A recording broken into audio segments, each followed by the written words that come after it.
Fala galera, tudo bem? Professor Paulo Alexandrino para mais uma aulinha com vocês no nosso canal Humanas Sem Fronteiras. Se você não é inscrito no nosso canal, vai lá, dá um cliquezinho, dá um like e se inscreve porque você vai ter super dicas em direção ao seu vestibular.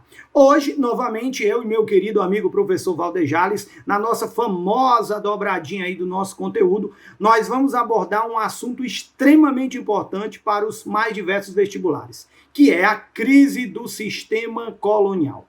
Se você já visualizou a aula do meu querido amigo professor Valder Jales, você deve ter visto que o quê? Que ele fez a contextualização direta sobre a crise do sistema colonial.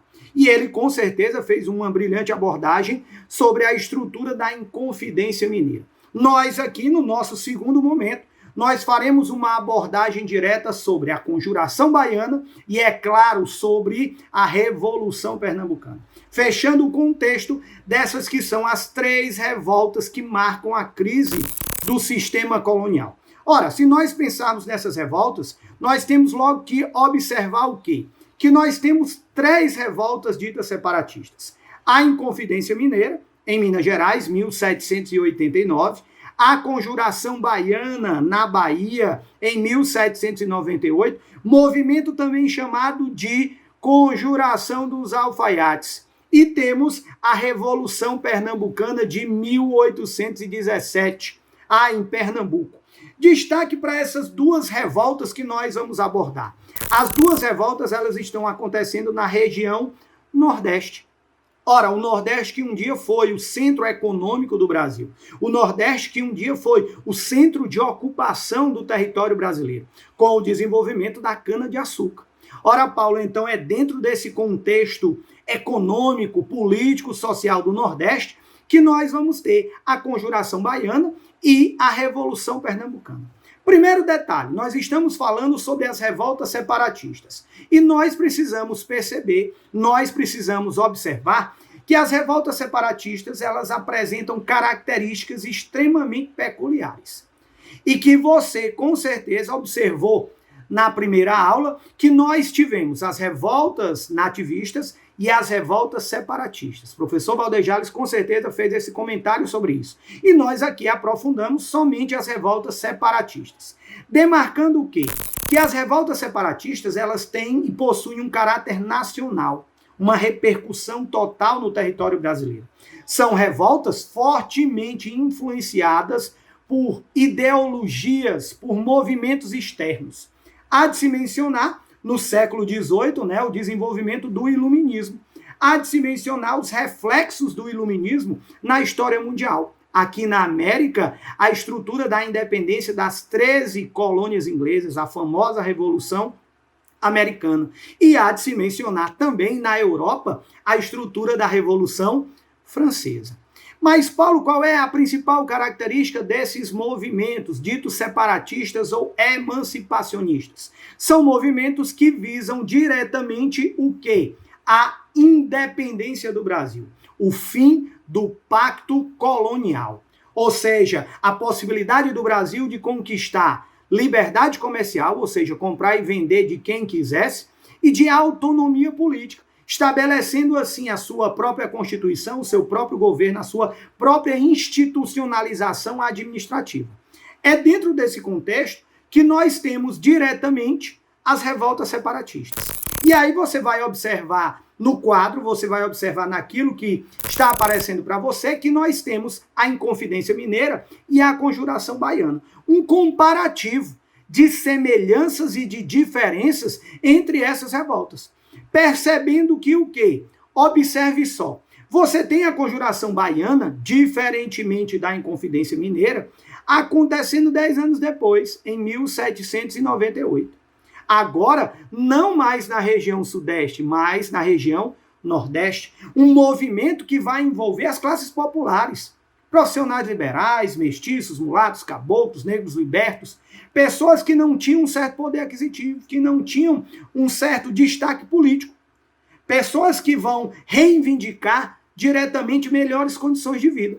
Essa revolta chamada de Conjuração Baiana ou dos Alfaiates, ela tem uma conotação de caráter social. É um movimento totalmente influenciado pelo iluminismo. e que tem como base direta a Revolução Francesa. Ora, mas a Revolução Francesa não é o único movimento a influenciar diretamente a Conjuração Baiana. Nós podemos citar também a independência dos Estados Unidos? Podemos, mas como é um movimento popular e o povo está reivindicando melhores condições de vida, a Revolução Francesa, por ter sido também um movimento de caráter popular, serviu de base, serviu de modelo para que esse levante acontecesse. Se eu pensar na Conjuração Baiana e observar as suas causas, eu vou perceber que essas causas estão ligadas à condição de vida da população. A miséria, a pobreza, a estrutura econômica que elas estavam submetidas no Nordeste, que não era mais o centro econômico do Brasil. O Nordeste havia perdido o seu destaque enquanto centro econômico com a decadência da cana-de-açúcar. E do açúcar para a mineração, ou seja, do açúcar na primeira metade do século XVII.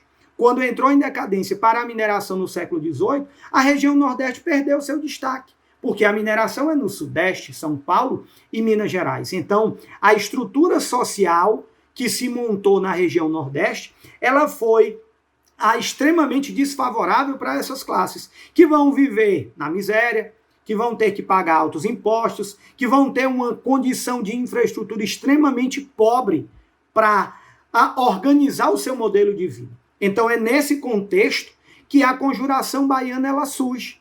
Um movimento influenciado pelo Iluminismo, que tem como base a Bahia, olha só, a Bahia, a nossa antiga capital, né? Porque a capital do Brasil ficava em Salvador, o centro político, econômico do Brasil, que naquele momento havia perdido força, que naquele momento havia sido deixado de lado. E aí esse descontentamento ele vai ser proveniente tanto na elite agrária quanto nas classes populares. Nas classes populares, nós vamos ter a geração da Conjuração Baiana. Esse movimento, se tivesse efetivamente conseguido o que queria, que era a independência do Brasil, as suas ideias elas seriam extremamente marcantes para a história do Brasil.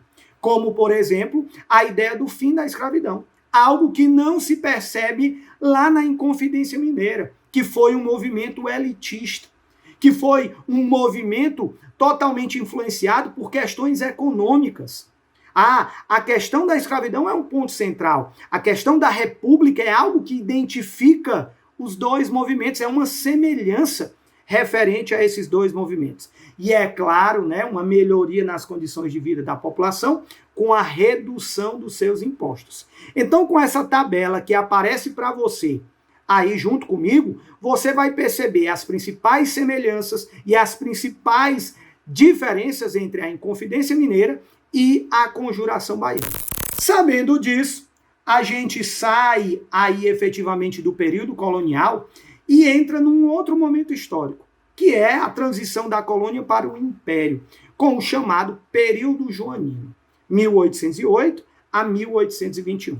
Pois é justamente nesse momento, com a presença da família real portuguesa no Brasil, que nós vamos ter o desfecho direto de quê? Da chamada Revolução Pernambucana.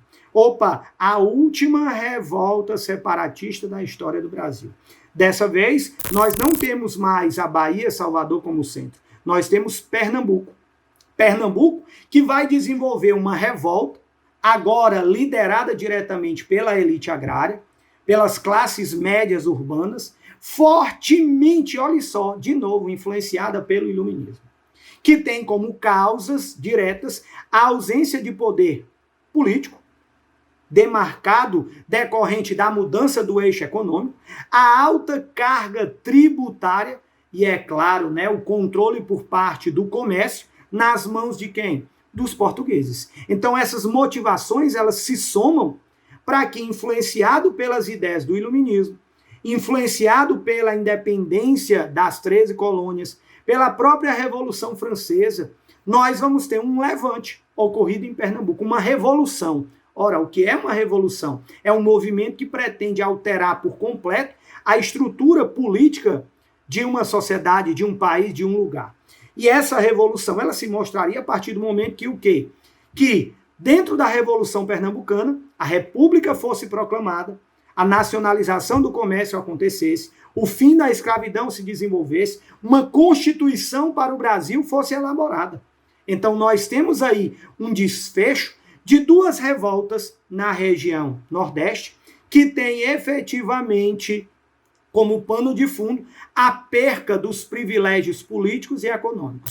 No caso da Conjuração Baiana, as classes populares, reivindicando melhores condições de vida. No caso da Revolução Pernambucana, a elite agrária, as classes médias urbanas, os profissionais liberais, os intelectuais descontentes com aquela estrutura econômica, com aquela estrutura política, aqui o Brasil estava o quê? Aqui o Brasil estava totalmente submetido. Então eu espero que com essa nossa abordagem você possa ter tirado todas as suas dúvidas sobre a crise do sistema colonial e as chamadas revoltas separatistas.